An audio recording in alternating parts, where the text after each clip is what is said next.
Hello, welcome to the Chat with Nelly podcast. It's good to have you here, and you're welcome.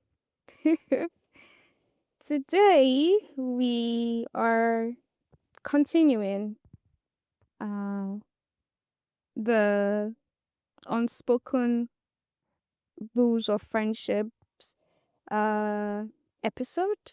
We already have one particular episode already published about unspoken rules, but today we want to move up further, talk about other rules that may be certainly realistic, and we'll talk about some green flags, red flags, so basically like a part two of the unspoken words.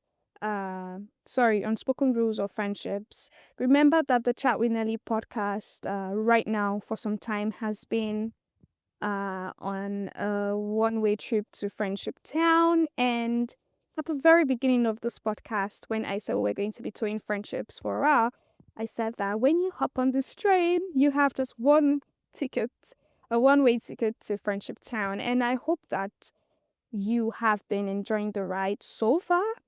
And if at all you've learned one thing, you have learned one thing from listening to this particular podcast. So, again, welcome. And I would like to be thankful to all of the listeners of the show. I'm very grateful. From the last episode, that's the first part of the Unspoken Rules of Friendship, I did get feedback. I'm so grateful. Feedback gives me a lot of joy. and I even got a question for which we're going to tackle today. And from there, we'll move on to what we really have for this episode. But I just thought to talk about these two particular things first. So, this first person, I said I can mention his name on air. So, thank you, Marco. Marco was of the opinion that women are just, full of emotions, and basically, there may be little or nothing we can do about how emotional a lady can get, because it would be nice if you can go listen to the first part of Unspoken Rules of Friendship so you can have like a background to this particular contribution from Michael, because the guest I had on that particular episode was mentioning the fact that yes, women can be emotional, but he also thinks that we can find a way, that's women in question, to see how we can balance and just tune it down a little. But Michael is of the opinion that he doesn't think that tuning down may be the super solution. What he thinks is, instead of trying to tune down the emotions, women try to communicate clearly in the chaos of that emotion. Why? Because it is very important that we communicate better when we are emotional. And especially in friendships, because at least I know that I cherish friendship a lot. And because of how emotionally invested and connected you are in friendships, and now I don't mean this in the romantic way, because we have platonic friendships, right? Between girls, between men, between girl and a boy, right? When you are upset, I'm using upset now, or in an argument, because I think that's when we best get out of the zone with our words. We find out that we say stuff that we don't mean.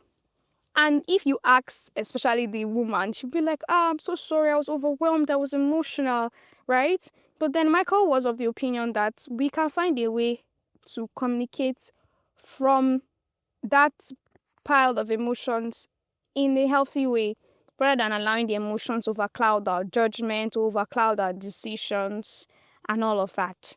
So thank you, Michael, for sharing that, particular side of the story with us. And I think that I agree, because emotions are emotions. You're not supposed to allow them control you. You're not supposed to allow them be or get the better best or get the better part of you, beg your pardon. So, yes, I agree that it's important that we find a way to communicate better as women when we are emotional in our friendships. Then, going to the question. Now, Lucky asked a very great, important question. And dear brother, if you're listening, I hope you are, because this part of the show is for you. This part of the podcast is for you, answering your question. The question was, the background of the story is that he's friends with a girl, and for him, the friendship has developed beyond just being friends. But for her, it hasn't. He did try to ask her out once, and she turned him down. And then he got advice from his friends, male friends. I suppose that he should, give her some space because she said no, right? So like protect his peace and whatnot. And he took the advice, and he wasn't really talking to her. He wasn't maybe checking up on her as he would. They were not talking. They were not being friends in that particular time frame where he decided to give her some space.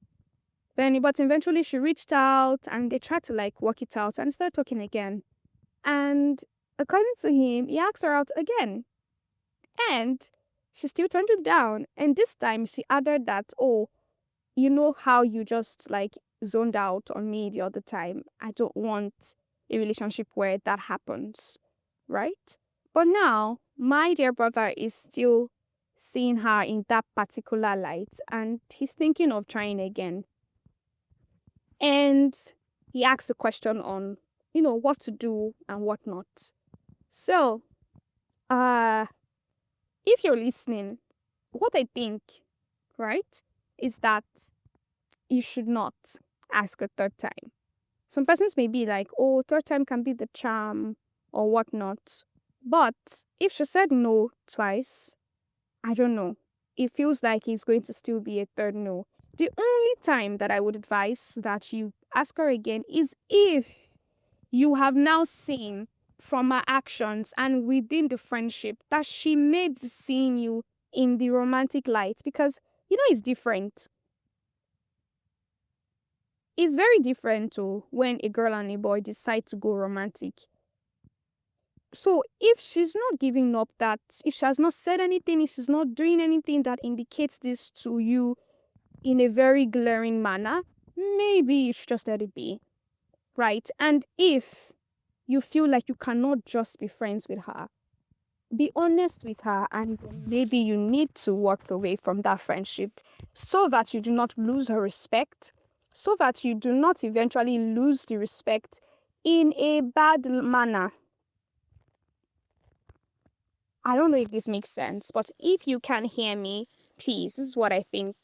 So let me know what you eventually do and how it goes, how it works out. But then I'm just saying that for the sanctity of your friendship and your sanity, I would not advise that you ask a third time, except you think that she has given you some green lights, as we would use in relationship term yet. But if it is somebody that you know that, okay, even if you guys don't go romantic, I can still be friends with her, fine. But if you believe or you're sure that you will always want something more from her, maybe you can respectfully just let her know.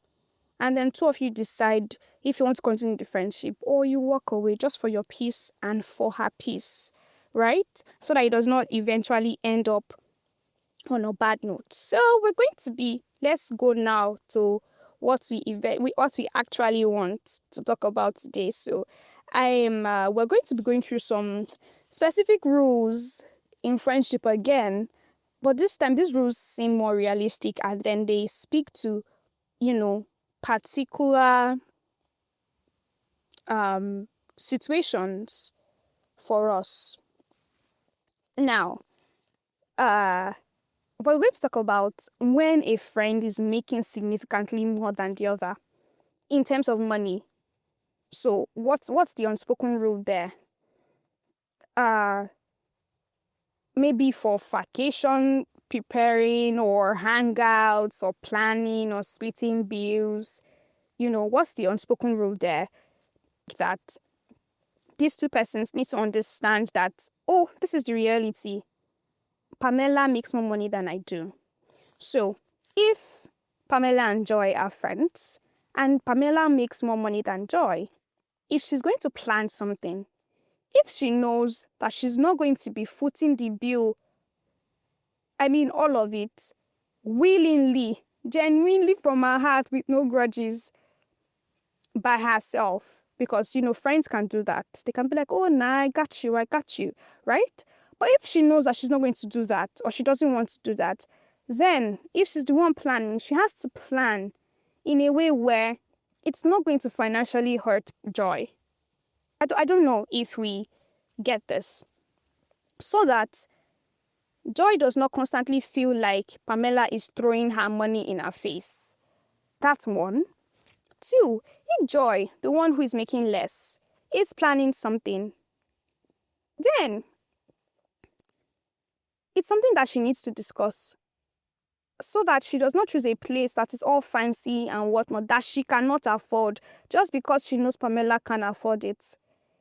Unless Pamela says, oh, let's go all out. I don't mind covering the cost for this particular thing. Why you cover the cost for this particular thing? We can still have our very luxurious night outs, girls' nights, girls' hangouts, girls' picnic, whatever it is. So again, communication, like I've established, is very important in friendships. If you're splitting the bill, how do people want to do it?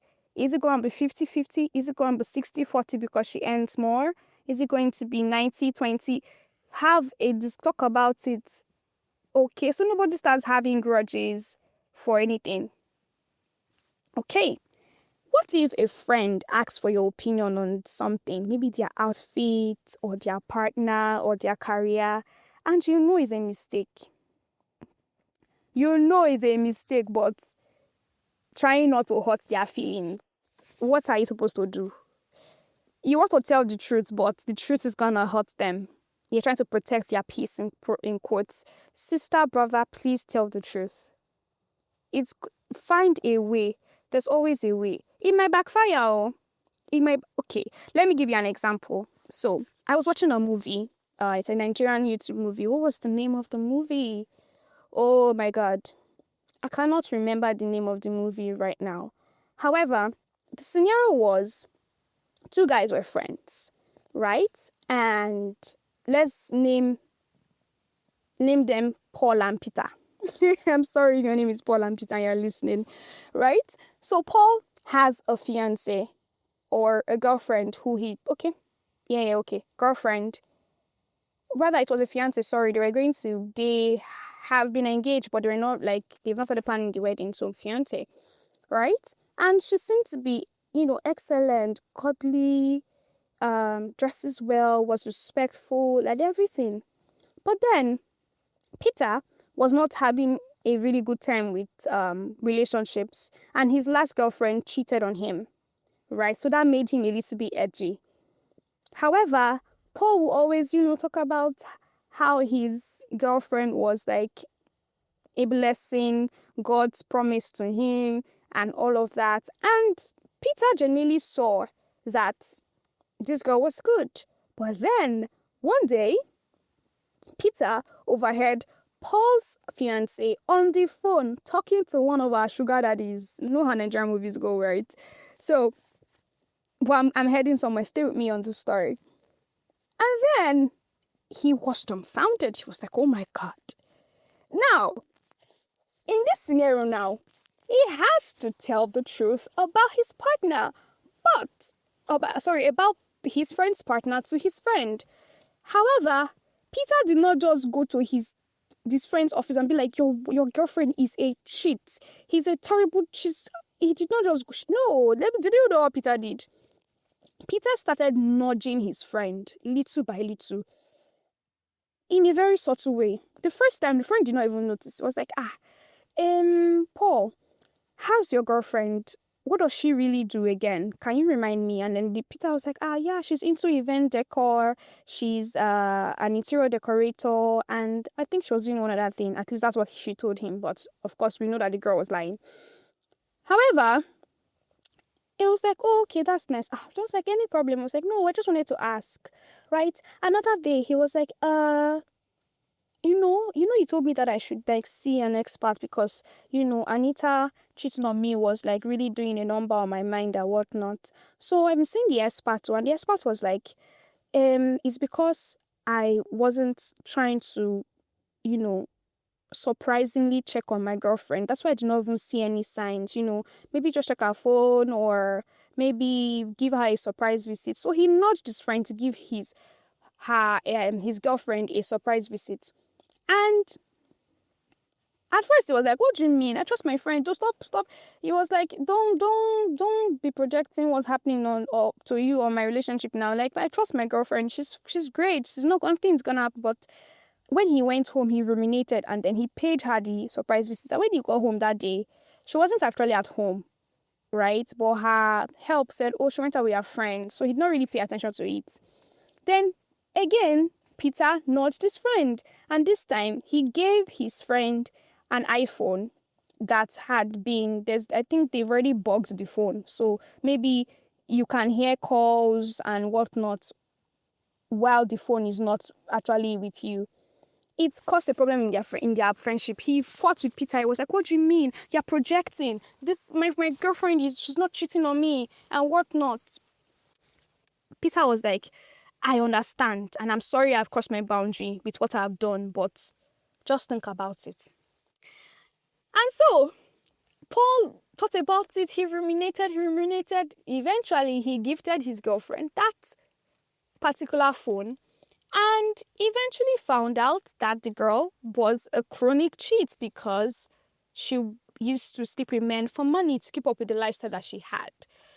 So, this is like the extreme case, right? Because this is a very difficult situation. To be able to tell your friend that your friend's partner is cheating is a very serious case. So you see how he told the truth, but in steps. So depending on the situation, right? If an outfit is not good on your friend, don't let them wear it out. And then if someone else outside tells them that this outfit does not really accentuate your figure, they're going to remember that you were right there and they wore it out and you said nothing. It's usually better to tell your friend the truth. Even if they fight with you, you know it's the truth. Stand by it. When they realize, they are going to respect you for it. That's just the truth. So your unspoken rule is always tell your friend the truth. Whether it's going to hurt you, whether it's going to hurt them, the truth is important. But then we know that there are dicey, tricky situations where you need to take your time and figure it out slowly, just like the story I just mentioned. However, you should tell your friend the truth at all time. Okay? So, how about supporting your friend's business, especially when it's online? This one is a giver. Your friend is doing something, support them. A repost, WhatsApp has made it easy now. You can reshare. A reshare, a write-up on WhatsApp, it does not take any money, right? If you have money to buy what your friend is selling, buy. I think I saw something yesterday where somebody was saying that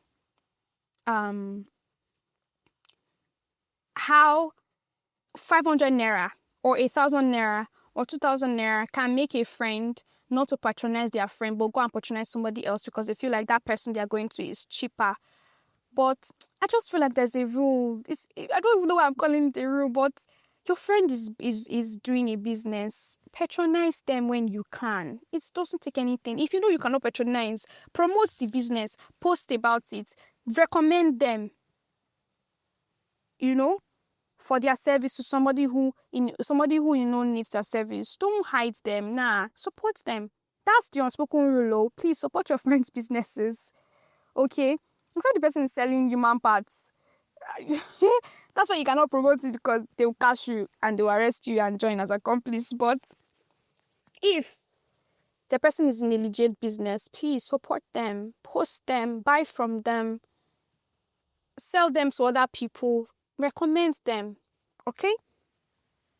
And then If peradventure in another ruled state, right, a friend mutes you or soft blocks you, it doesn't really change anything. It just means that that person has not taken you to the pedestal of friendship that you thought they are on with you. So it's just about a boundary thing. Just give them boundaries. You don't have to fight. You don't have to quarrel. Just understand that okay, oh, you're giving me signs that oh, you're giving me boundaries. So set yours too, so that everybody understands where they are. Remember, there's an episode on this podcast talking about labeling friendships so that you can understand who and who is who in your life and work with that so nobody gets hurt, nobody gets emotionally bruised, and you don't carry trauma all around. Also, how do the unspoken rules, change when one friend gets married or the other doesn't, and the other is not yet married? Now, I'm talking about this particular rule because I think it's realistic and we go through these changes every time our friends get married. I think it's okay, for instance, if my friend gets married, that I give her some tiny, space, knowing that, okay, she just got married. She needs time to acclimatize to the fact that she's a wife. She needs time for her husband. She needs time for the family. So I should be able to understand if peradventure she's not having as much time as she should. It shouldn't make me start feeling hurt or insecure, except your friendship was having issues before they got married. So we should understand. The person who is not married should understand. When she gives birth, peradventure, or he gives birth, you also understand that navigating childbirth at the beginning is a whole lot. So yes, they may need some time, they may need some space. Okay, but then the married person should not start treating the single friend condescendingly or making the friend or start acting like they are more superior because, oh, I'm married now, I'm a Mrs. now, I'm a Mr. now, so I'm higher than you. You are friends, you are friends. Okay? Yes, you're married, but it doesn't change your status of being that person's friend. So don't act like you are a god now because you're married. So both persons should find a balance. If they are in the same space with you, yeah, maybe the single friend may now have to do more visiting. I don't think that's so bad, right? But then the married friend should still find time to hang out with the single friend as much as they're making effort. So it's a way, or is a balanced thing. It falls on both shoulders to make that friendship work. Even though, everybody's should I say status now or situation has changed, there's still a way to fine tune and make the friendship work. So we're moving on to the green flag, red flag part of this episode. And I will just list a thing and I will say if I think it's a red flag or a green flag. So inviting a plus one over to a friend grad gathering without prior notice is red flag. If me and you have planned something, two of us are friends, right? And we've planned something together. Why are you bringing somebody else without telling me before the day? You just show up with somebody and be like, oh, hi Nelly, meet my friend Jessica. Yes, I will try my best to hide my annoyance. But after the hangout, I'm going to tell you, no, babe, what you did wasn't right. You did not respect me. You did not respect our friendship. I mean, inform me. Don't just show up with a LT plus one without letting the person know. Nah. Nah. Don't do that. That's a red flag, tease. Don't do that. Also,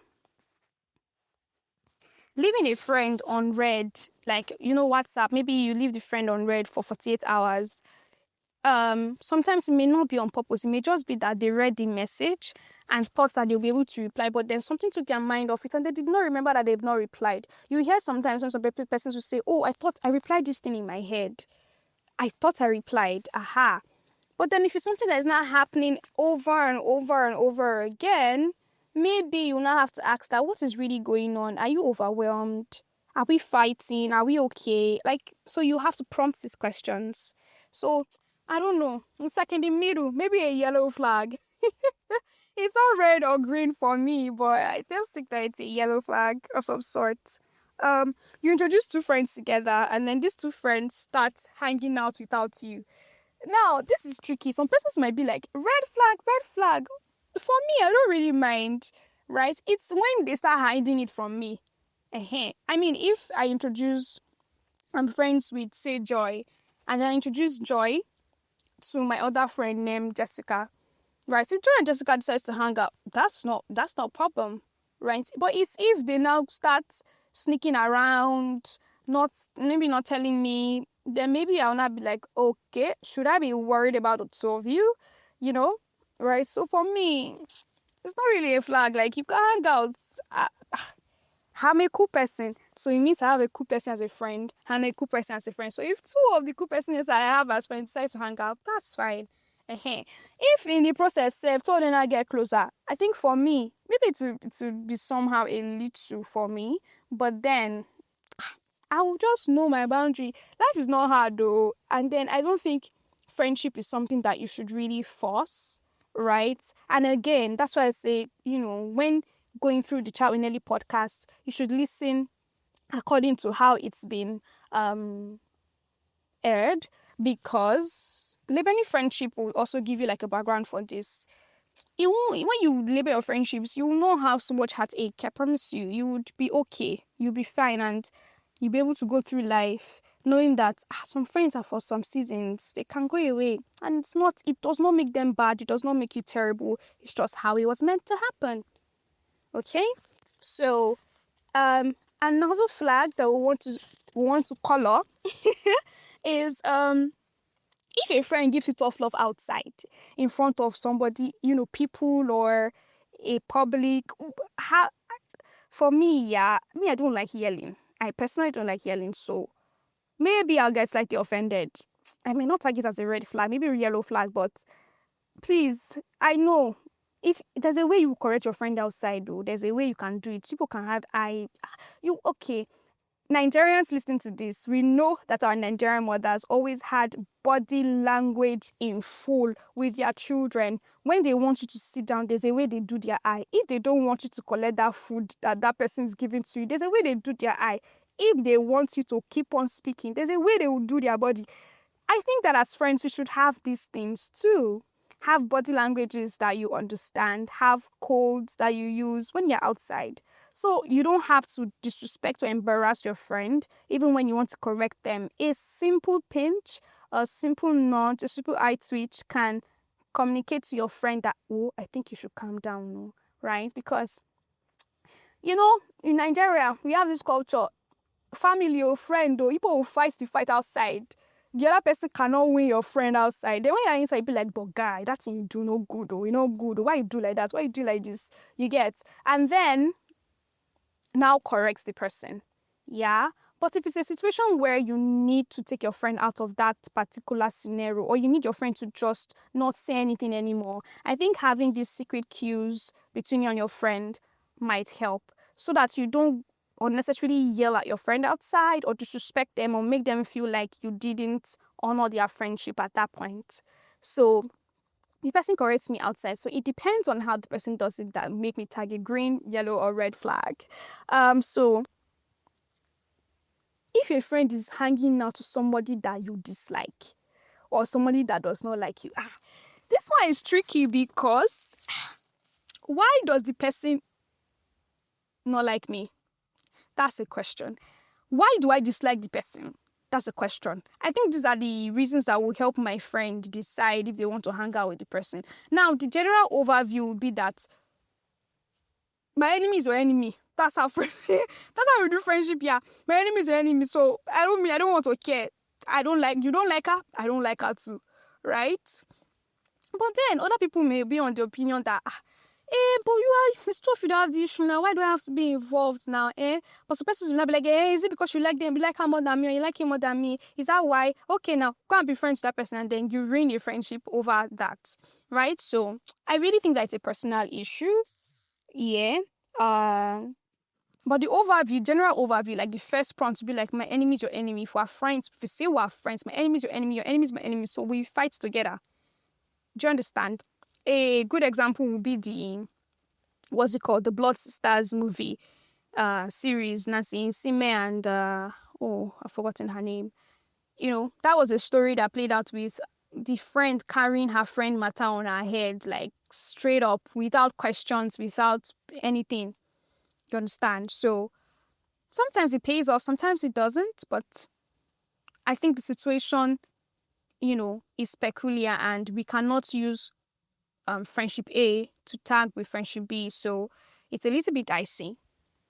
What about when a friend borrows a clothing and does not return it anymore?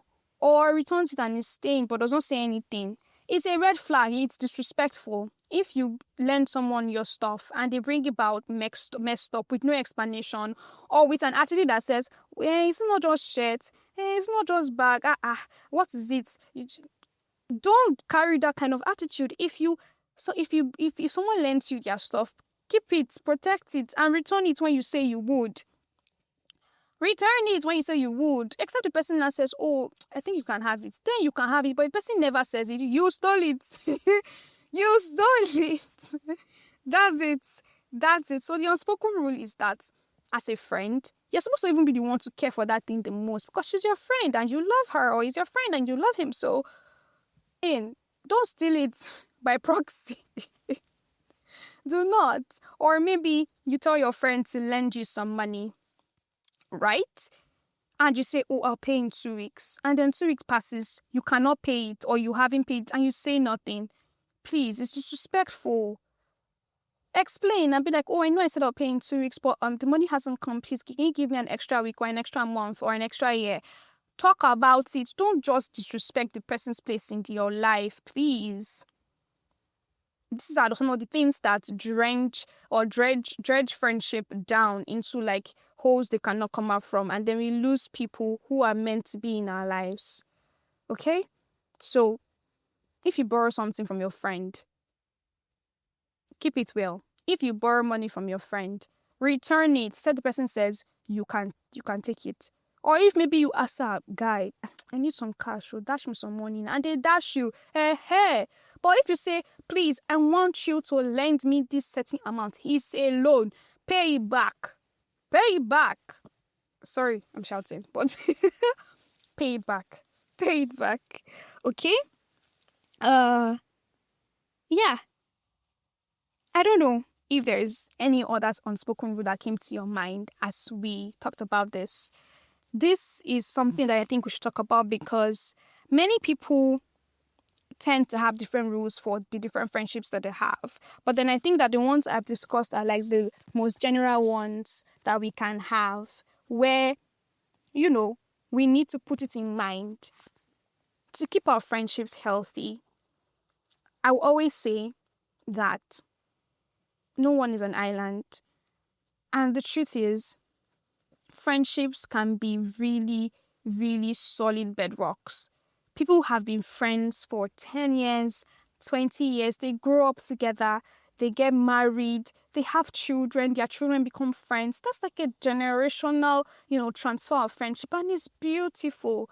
But then what we see now is that people don't really have regard and respect for that human relationship. They take it for granted, and you lose people. And then what happens is that everybody is walking around with scars, with trauma from one friendship or the other, and it's really not nice. It's the reason why we're doing this on this podcast, because we want you to have healthy friendships. I want you to have healthy relationship with people around you. And so this is why we do this. So I hope that you've learned something today on this particular episode of the Chat with Nelly podcast. Thank you for listening up to now, and I hope that you have learned something. If you have a question, or you have feedback, or you have suggestions or opinions about what we've talked about, I'd like to hear from you. Please, chatwithnellypodcast@gmail.com is ready for you. If peradventure you can get to me directly, I would love to hear what you think. Till next time, this is Chat with Nelly Podcast. Thank you so much for being here.